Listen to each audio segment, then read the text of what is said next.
नमस्कार, हर खबर में आपका स्वागत है। आपके साथ हाजिर हूं मैं कंचन। हमारी खास पेशकश मेरा गांव मेरा देश में बड़ी खबरों की शुरुआत करते हैं। 25 सितंबर को फतेहाबाद में चौधरी देवीलाल की जयंती मनाई जाएगी। बता दें, ताऊ देवीलाल की जयंती को इनेलो सम्मान दिवस के रूप में मनाती है।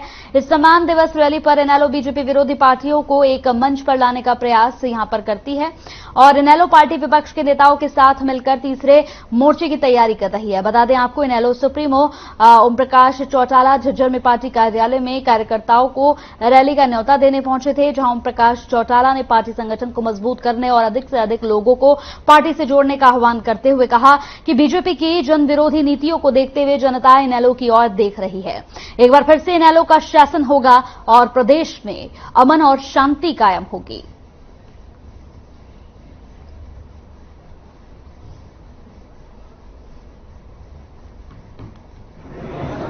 एक तरफ यात्रा से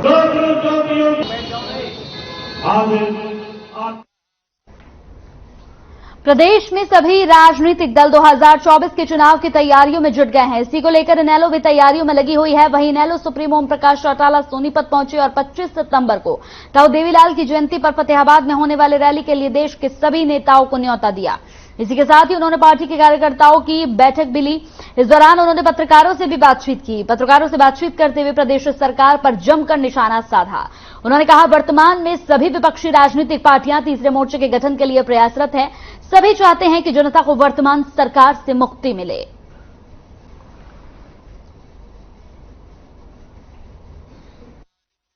मैं तुम लोगों को निमंत्रण देने आया हूं और आपको भी निमंत्रण दे रहा हूं कि 25 सितंबर को आप फतेहाबाद पहुंचे। मेरा अंदाजा है कि लाखों की संख्या में लोग वहां एकत्रित होंगे और हम देश के विभिन्न राजनीतिक पार्टियों के अग्रणी नेताओं को निमंत्रण देकर के यहाँ बुलाएंगे।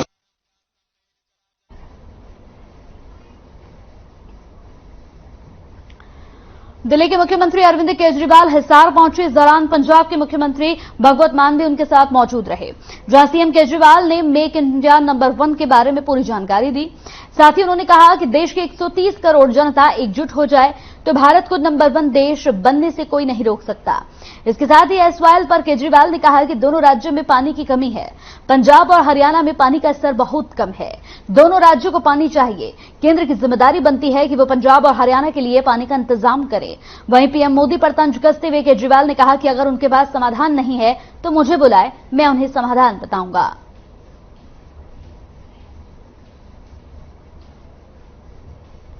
कुलदीप बिश्नोई की जरूरत ही नहीं हमको।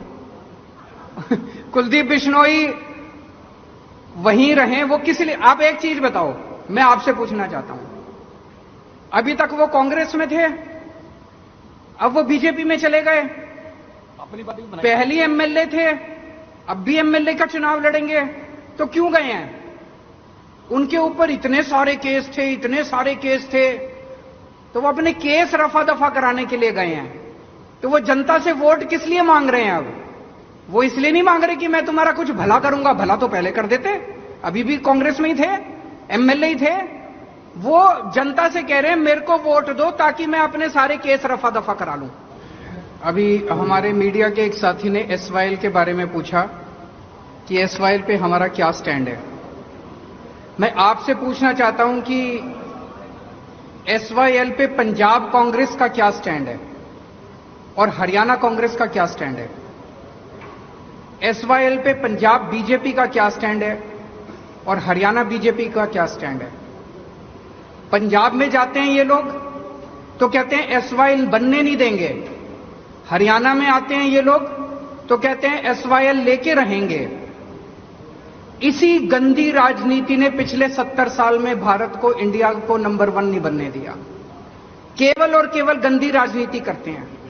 एसवाईएल बड़ा इंपॉर्टेंट मुद्दा है, पानी बड़ा इंपॉर्टेंट मुद्दा है। दोनों राज्यों में पानी की कमी है, हमें यह बात माननी पड़ेगी। पंजाब में पानी का स्तर बहुत नीचे जा रहा है, पानी की कमी है, लोग प्यासे हैं। हरियाणा में पानी का स्तर बहुत नीचे जा रहा है, हरियाणा के अंदर पानी की कमी है, हरियाणा में लोग प्यासे हैं। पंजाब को भी पानी चाहिए, हरियाणा को भी पानी चाहिए। केंद्र सरकार की जिम्मेदारी है कि वो इंटरवीन करके हरियाणा के लिए भी पानी का इंतजाम करे और पंजाब के लिए भी पानी का इंतजाम करे। केंद्र सरकार का काम क्या है? केंद्र सरकार का काम यह नहीं है कि दोनों राज्यों को एक दूसरे से लड़ाए। अगर हम एक दूसरे से लड़ते रह गए तो भारत आगे कैसे बढ़ेगा? जैसा मैंने कहा कि हम मिशन पे निकले हैं, 130 करोड़ लोगों को जोड़ना है, हमें आपस में लड़ना नहीं है और यह संभव है। हरियाणा को भी पानी मिल सकता है, पंजाब को भी पानी मिल सकता है। केंद्र सरकार को जिम्मेदारी लेनी पड़ेगी। मैं प्रधानमंत्री जी से अपील करता हूं कि पंजाब के लिए भी पर्याप्त पानी का इंतजाम करें, हरियाणा के लिए भी पर्याप्त पानी का इंतजाम करें और अगर उनके पास समाधान नहीं है मेरे को बुला लें, मैं उनको समाधान बता दूंगा, लेकिन बैठ के इसका समाधान करना पड़ेगा। ये स्टैंड लेने से पंजाब में जाओ तो एक स्टैंड ले लो, हरियाणा में जाओ दूसरा स्टैंड ले लो, ये स्टैंड की राजनीति ने पूरा गड़बड़ कर दिया। और कोई प्रश्न? समाधान बताएंगे जी? प्रधानमंत्री को समाधान निकालना चाहिए। अगर उनके पास समाधान नहीं है मुझे चाय पे बुला ले, मैं समाधान दूंगा उनको। प्रेस कॉन्फ्रेंस के अंदर समाधान नहीं निकलते इन जटिल समस्याओं के। तो कांग्रेस की भारत जोड़ो रैली पर प्रतिक्रिया देते हुए प्रदेश के गृह मंत्री अनिल विज यहां पर कहते हुए नजर आए कि भारत एक ही है और जुड़ा हुआ है। उन्होंने कांग्रेस पर जुबानी हमला करते हुए कहा कि यही लोग बार बार ऐसे प्रकरण करते हैं जिससे देश कमजोर होता है। उन्होंने एसवाइल मुद्दे पर प्रतिक्रिया देते हुए कहा कि ये सुप्रीम कोर्ट के आदेश हैं और हम हमेशा से ही बात करने के लिए तैयार हैं। तीसरे फ्रंट के मुद्दे पर गृह मंत्री ने तंज कसते हुए कहा कि ये लोग टूटे हुए घर के कंकड़ इकट्ठे कर रहे हैं, लेकिन कंकड़ों से घर नहीं बनाए जा सकते। भारत तो एक है, जुड़ा हुआ है और यही लोग बार बार ऐसे प्रकरण करते हैं कि जिससे देश कमजोर हो और देश अलग अलग हो। तो इनको तो पहले अपना बैठ के मनन करना चाहिए। यात्रा निकालने के लिए पहले खुद को मनन करें। नहीं, तो सुप्रीम कोर्ट का आदेश है और हम तो हमेशा तैयार थे, हमेशा तैयार हैं बैठ के बातचीत करने के लिए। अब पंजाब अगर पत्रों का ही जवाब नहीं देता तो फिर उसका आगे की कार्रवाई सोचेंगे। अब सुप्रीम कोर्ट ने समय दिया है, उस समय के अंदर करें। जो सारा डिस्प्यूट हुआ हुआ ये कांग्रेस की तरफ से हुआ हुआ। अगर उनका काफी देर तक वहां राज रहा, अगर वो बनाते या हमें बनाने देते तो ये झगड़ा नहीं हो सकता। और टूटे हुए घर के कंकर इकट्ठे कर रहे हैं, लेकिन कंकरों से। वहीं खबर हिसार से है। हिसार के गुरु जंबेश्वर विश्वविद्यालय में वीसी कार्यालय के सामने एक प्रोफेसर ने अपना अनिश्चितकालीन धरना प्रदर्शन शुरू कर दिया है। प्रदर्शन कर रहे प्रोफेसर ने कहा कि वर्कलोड का हवाला देते हुए यूनिवर्सिटी प्रशासन द्वारा उन्हें रिलीव कर दिया गया, जबकि सच यह है कि गुरु जंबेश्वर विश्वविद्यालय में छात्र छात्राओं की क्लासेस लग रही हैं और वर्कलोड भी सही है, लेकिन इसके बाद भी प्रशासन उन्हें ज्वाइन नहीं करवा रहा है। यूनिवर्सिटी प्रशासन की ओर से उन्हें सिर्फ ज्वाइनिंग का आश्वासन दिया जाता है, लेकिन ज्वाइन नहीं करवाया जा रहा है। इसी के साथ हिसार गुरु जंबेश्वर विश्वविद्यालय के वीसी कार्यालय के सामने इंसो छात्र संगठन ने प्रदर्शन किया। प्रदर्शन कर रहे छात्रों ने दिव्यांग छात्रों के लिए यहां सभी सुविधाएं उपलब्ध कराने की मांग की।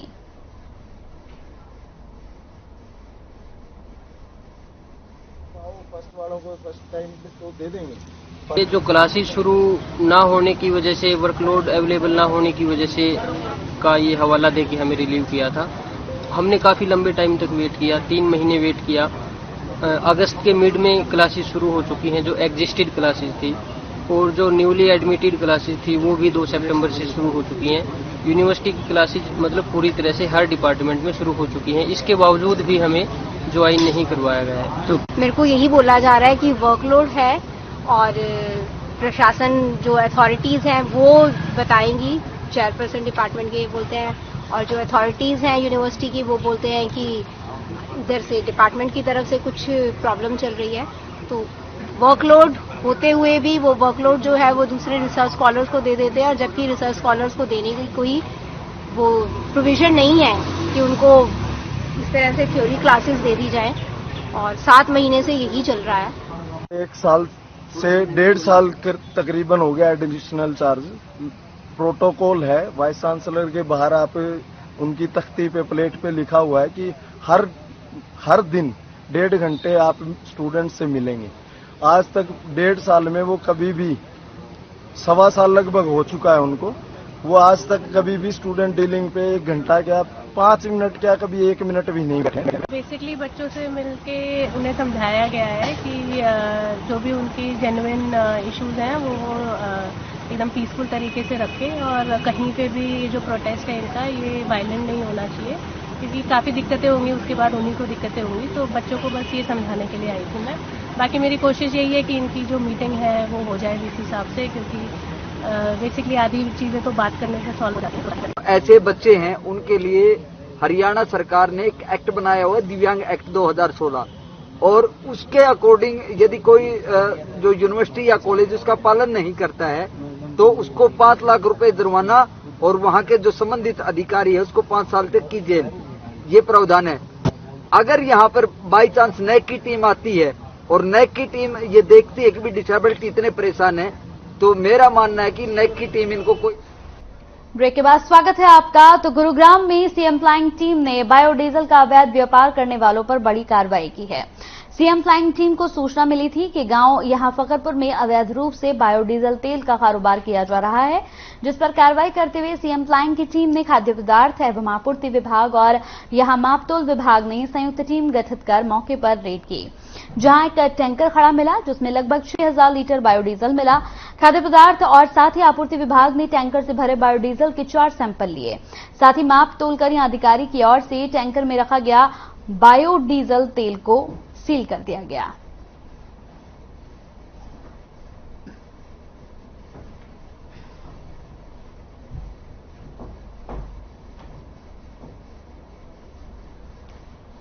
साइबर ठगी से बचने के लिए और लोगों को जागरूक करने के लिए लोग यहां पर अंबाला में साइबर जागरूक दिवस मना रहे हैं। साथ ही आपको बताते चले कि अंबाला पुलिस ने राहगीर कार्यक्रम का यहां आयोजन किया। इस कार्यक्रम में छात्रों और पुलिस प्रशासन ने शिरकत की। इस मौके पर एसएसपी पूजा डावला ने बताया कि प्रत्येक महीने के पहले बुधवार को इस कार्यक्रम का आयोजन किया जाएगा, जिसमें लोगों को बढ़ते हुए साइबर अपराध के खिलाफ जागरूक किया जाएगा और इससे बचने के लिए जानकारियां भी मुहैया करवाई जाएंगी।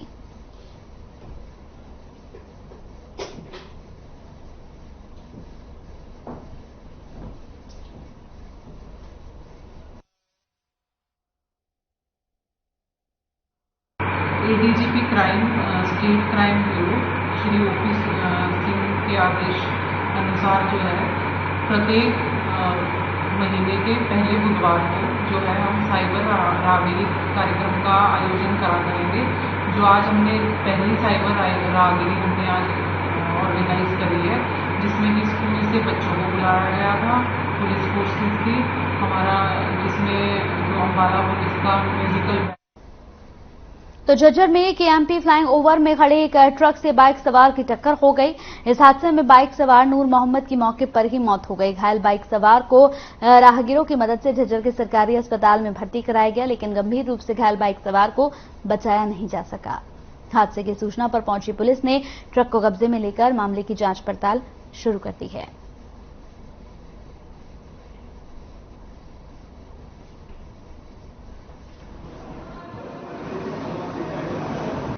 भाई मैं और पीएसआई सतवीर प्राइवेट व्हीकल में गश्त पड़ताल पे थे जिला का चौकी पीपीएम्स में। तो बजट टेलीफोन सूचना मिली थी और डायल 112 ने सूचना दी थी हमें कि भाई केएमपी फ्लाईओवर पर मुंडा खेड़ा के पास एक ट्रक का और एक बाइक सवार का एक्सीडेंट हो गया है, और एक्सीडेंट वाले को जिसका एक्सीडेंट हो गया है उसका नाम तब तक हमें पता नहीं था, तो उसको यहाँ सिविल हॉस्पिटल झज्जर में ले गए।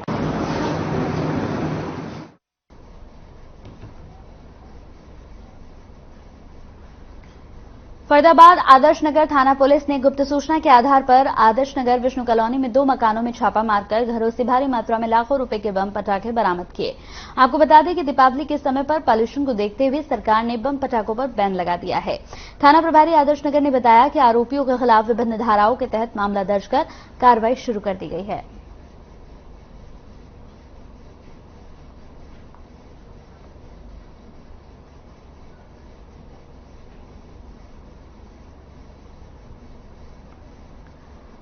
साइबर अपराधों का ग्राफ लगातार बढ़ता जा रहा है। जानकारी की कमी के चलते लोग साइबर ठगी का शिकार हो रहे हैं। लोगों को साइबर ठगी से बचवाने और अपराधों पर अंकुश लगाने के मकसद से प्रदेश में साइबर राहगिरी कार्यक्रम का आयोजन किया गया। इसी मुहिम के तहत भिवानी के भीम स्टेडियम में राहगिरी कार्यक्रम के तहत मैराथन दौड़ का आयोजन भी किया गया। मैराथन को डीएसपी आर एन चौधरी ने हरी झंडी दिखाकर रवाना किया और लोगों को साइबर ठगी से बचने के लिए कई अहम जानकारियों से यहां पर अवगत भी कराया।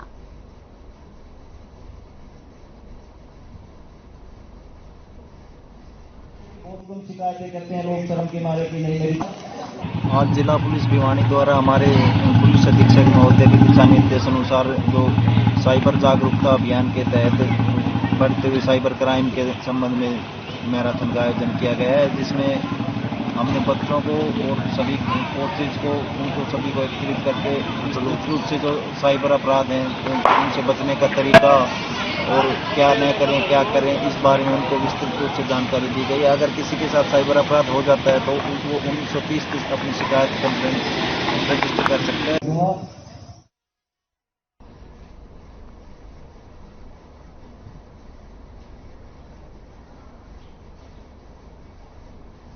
तो सोना रोड पर सड़कों पर आए दिन जाम लग जाता है, जिसकी वजह से दुकानदारों को इसका खामियाजा भुगतना पड़ रहा है।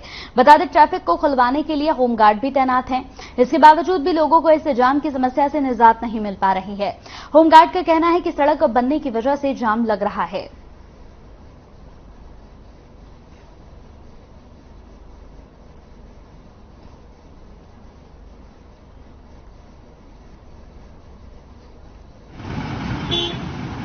सर ये बल्लभगढ़ से सोना तक जा रहा है सर। ये रोड यहाँ पे जाम लगा ही रहता है। आए दिन आगे रोड बन रहा है ना, आगे रोड के कारण बहुत तगड़ा जाम लगा रहता है सर। यहाँ पे दुकानदारी पे सर बहुत प्रभाव पड़ता है। 2-2, 4-4 घंटे जाम लगा रहता है। तो जाम खुलवाते हुए पुलिसकर्मी तो मतलब कि बहुत तगड़ा जाम लगा रहता है सर यहाँ। ये कारण सर जी आगे सड़क बन रही है, इस वजह से थोड़ी सी जगह आधी कवर कर रखी है, आधी चल रही है।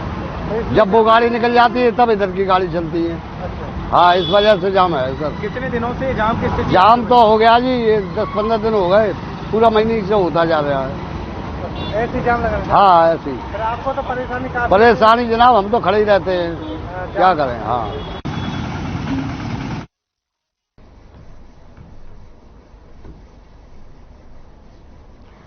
तो होटल के गांव भुलबाना के यहां चमेली वन धाम मंदिर की बनी में देर रात तेंदुआ देखा गया। आपको बताते चले कि इलाके में दहशत का माहौल है। तेंदुए की सूचना मिलते ही मौके पर वन विभाग की टीम भारी पुलिस बल के साथ पहुंची और तेंदुए की तलाश शुरू कर दी। मंदिर के महंत घनश्याम के मुताबिक बीती रात को एक युवक मंदिर पे पूजा करने के लिए आया था और जब वो पूजा करके अपनी गाड़ी से लौट रहा था तभी उसने मंदिर से 500 मीटर दूरी यहां पर बनी के रास्ते में एक तेंदुए को सड़क पार करते हुए देखा और उसकी वीडियो बना ली। वहीं वन विभाग ने स्थानीय लोगों और श्रद्धालुओं से भी बनी में न जाने की अपील की है। साथ ही अगर किसी भी यहां पर तेंदुआ किसी को नजर आता है तो तुरंत इसकी सूचना पुलिस को देने के लिए भी कहा है।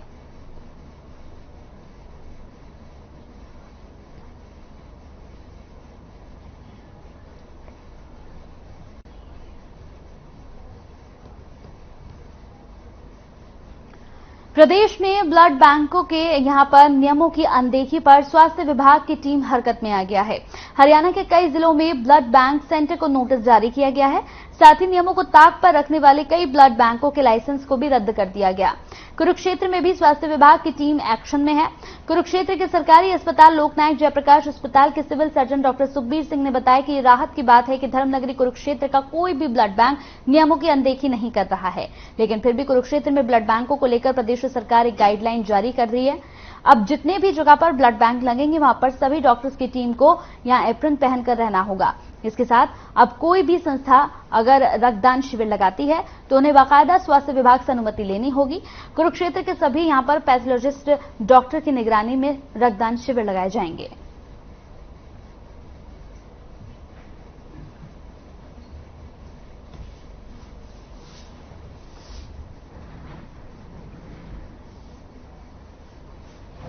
कोसली में स्कूल स्टाफ की कमी के चलते जहां अभिभावक परेशान है, वहीं बच्चे अपने भविष्य को लेकर परेशान हैं। बार बार प्रशासन को बताने के बाद भी कोई सुनवाई नहीं हो रही है, जिसको लेकर एक बार फिर से छात्रों ने स्कूल पर ताला जड़ दिया है। छात्रों का कहना है कि तबादला नीति के चलते स्कूलों में अध्यापकों की संख्या कम है। तबादले के बाद अध्यापकों की अगर संख्या की बात करें तो 13 से घटकर 3 हो गई है। बता दें कि राजकीय उच्च विद्यालय बिसोह में 118 छात्र छात्रा पढ़ते हैं। वहीं फरीदाबाद के मवई गांव में भी सरकारी स्कूल में छात्रों और साथ ही उनके परिजनों ने ताला जड़ दिया है। परिजनों ने यहां मिडिल स्कूल को प्राइमरी स्कूल में तब्दील करने को लेकर गुस्सा दिखाया। स्कूल के मेन गेट पर ताला जड़ने के बाद बच्चों ने गेट के चारों तरफ अपने आप को यहां खड़ा किया। काफी संख्या में यहां पर तमाम छात्र छात्रा नजर आए। चारों तरफ से स्कूल को घेरकर यहां प्रदर्शन किया गया।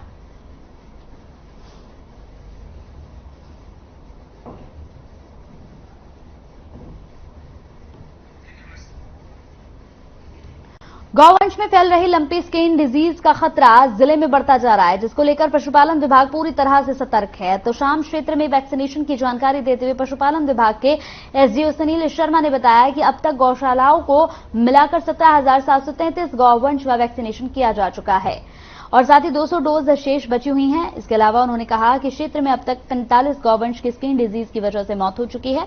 हालांकि क्षेत्र में 1170 गौवंश लंपी स्किन डिजीज से प्रभावित हैं।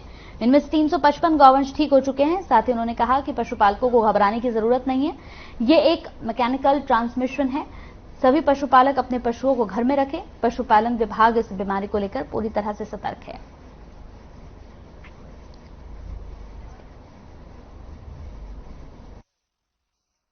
सब डिवीजन की आप बात कर रहे हो, उसमें जो लंपी स्किन डिजीज है, ये डिजीज हमारे जो सब डिवीजन के 63 गांव इससे अफेक्ट हुए हैं अभी तक और उन 63 गांवों में 1170 एनिमल्स के अफेक्ट होने की हमारे पास रिपोर्ट है और उनमें से 355 एनिमल अब तक रिकवर हो चुके हैं और 45 कैजुअलिटी हुई है। तो आज की डेट में हमारे पास 770 एक्टिव। चलिए इसी के साथ हर खबर में इतना ही। नमस्कार।